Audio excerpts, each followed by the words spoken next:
Jai Baba, Chapter 9. Baba was aware of everything, but he often feigned ignorance. Sitting in Masjid-I, he knew what transpired not only in this world, but even in the world beyond. One day, Nana needed to go to Pandharpur. He made the necessary preparation for his journey, but he wanted to meet his Baba Sai and seek his blessings. He, along with his family, left for Shirdi. He had no time to inform anybody of his plans to meet Baba first and then continue his travel to Pandharpur. When Nana was a short while away from Shirdi, Baba was seated on his gunny bag in Masjid-I. He was talking to Appa Shinde, Kasiram and Malsapati.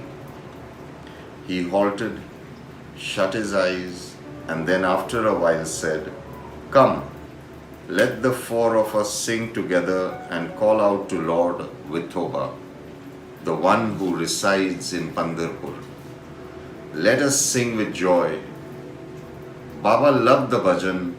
I leave for Pandharpur, where alone I stay in the abode of my Lord." Baba began to sing the bhajan loudly and happily, and in a short while other devotees gathered, and all were merrily singing the bhajan, calling out to Lord Vithoba. In a short while, Nana along with his family arrived and saw Baba singing the bhajan to Lord Vithoba of Pandharpur. Nana immediately understood Baba's greatness and omnipresence. He prostrated himself at Baba's feet, and Baba smiled and continued to sing the bhajan. Baba believed and lived by the principle of Sufism or Bhakti, which is poverty is the real richness, as our true wealth is our love and faith in the One. Baba walked about in torn clothes and begged for his food. He lived in a dilapidated mosque with the floor still made of mud. On and off, cow dung was used to smoothen and freshen the ground.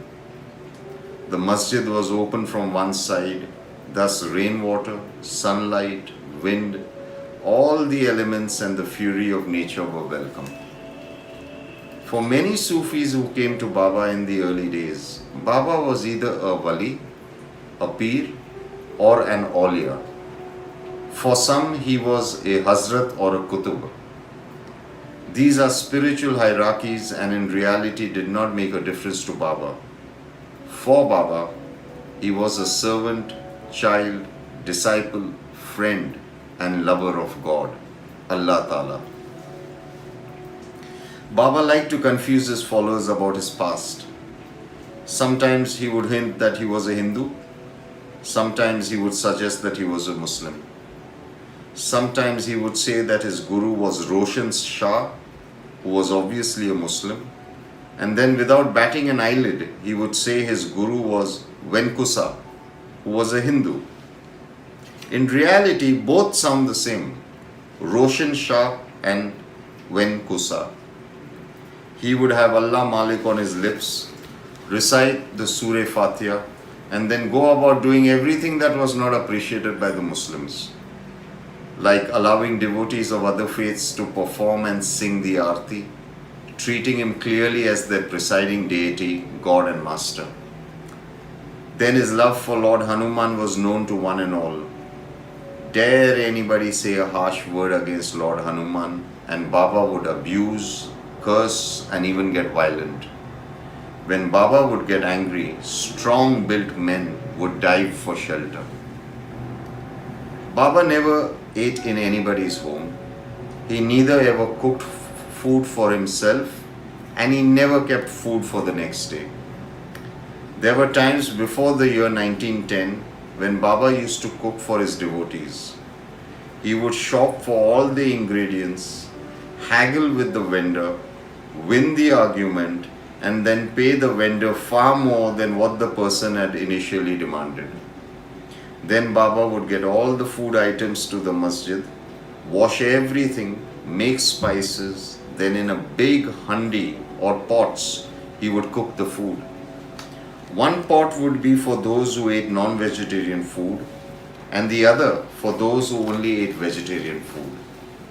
When the food in the huge pot would be boiling, Baba would roll up his sleeves and put his hand in the boiling broth and stir the broth with his bare hand.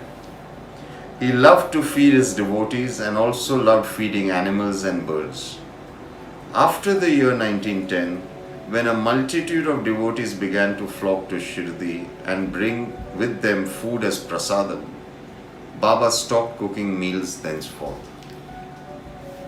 In the next chapter, we shall see how Baba begged for his food.